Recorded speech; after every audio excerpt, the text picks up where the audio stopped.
குரு பிரம்மா குரு விஷ்ணு குரு தேவோ மகேஸ்வரக குரு சாட்சாத் பரபிரம்மம் தஸ்மை ஸ்ரீ குருவே நமக. ஆதித்யாய சோமாய மங்களாய புதாய குரு சுக்ர சனி பெயர்ச்ச ராகவே கேதவே நமக. அனைவருக்கும் இனிய வணக்கம். நான் பல்லவி ரமேஷ், எம்ஏ அஸ்ட்ராலஜர் பேசுகிறேன்.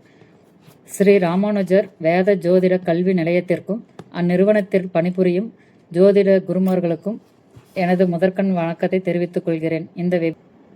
நான் எடுத்த தலைப்பு வீடு வாங்கும் யோகம் மற்றும் விற்க வேண்டிய சூழ்நிலை பற்றிய இந்த வெபினாரில் பேசப் போகிறேன். நம் அன்றாடம் வாழ்வில் உணவு, உடை, உறைவிடம் முக்கிய பங்கு வகிக்கிறது.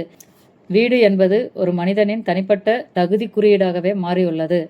சொந்த வீடு வாங்க வேண்டும் என்பது சாதாரண மனிதர்களிடம் இருந்தும் கோடீஸ்வரர்கள் வரை அனைவர்களும் சொந்த வீடு வாங்க வேண்டும் என்பது ஒரு லட்சிய கனவாகவே உள்ளது என்பது யாராலையும் மறுக்க முடியாத ஒரு உண்மையான ஒரு விஷயமாகும். எனவே இந்த வீட்டின் அவசியம் உணர்ந்து கொண்ட நாம் இதற்கு உரிய விஷயங்களை ஜாதகத்தின் மூலம் எப்படி பார்க்க வேண்டும் என தெரிந்து கொள்ள வேண்டும். ஜாதகத்தில் 12 பாவங்கள் உள்ளன. அதில் ஒவ்வொரு பாவத்திற்கும் ஒவ்வொரு ஸ்தானங்களை கொடுக்கப்பட்டுள்ளது. 2ஆம் பாவம் தனம், குடும்பம், வாக்கு என சொல்லப்பட்டுள்ளது.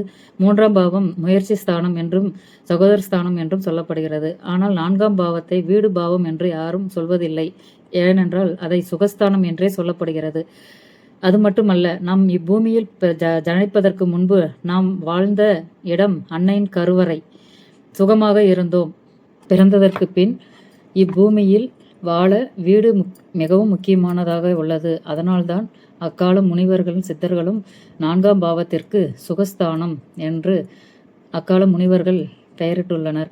தனது ஜாதகத்தில் 12 பாவங்கள் உள்ளன. 12 பாவங்களையும் 3 மண்டலங்களாக பிரிக்கப்பட்டுள்ளன.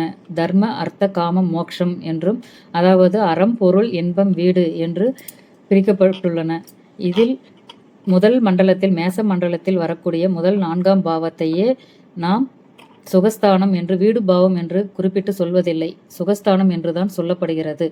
தாயின் அன்பும் வீடு, வண்டி, வாகனங்கள், சொத்து, மண்மனை, வாகனங்கள் அமைவதற்கான பாவமாக இருப்பதால் நாம் வாழும் இந்த பிறவையில் சுகஸ்தானம் என்று அனுபவிக்கக்கூடிய சுகஸ்தானம் என சொல்லக்கூடிய பாவம் 4ஆம் பாவமாக உள்ளது.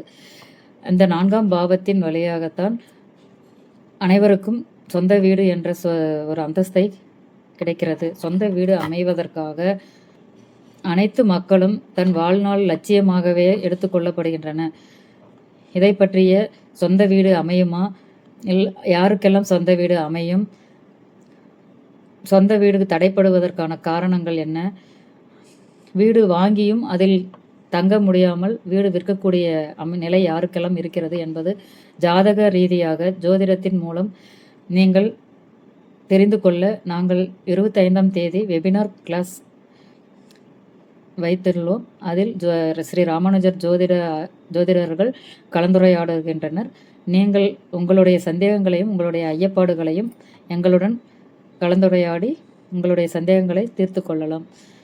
இந்த வெபினார் கிளாஸுக்கு எங்களை தேர்ந்தெடுத்த குருமார்கள் அனைவருக்கும் மனமார்ந்த நன்றிகள்.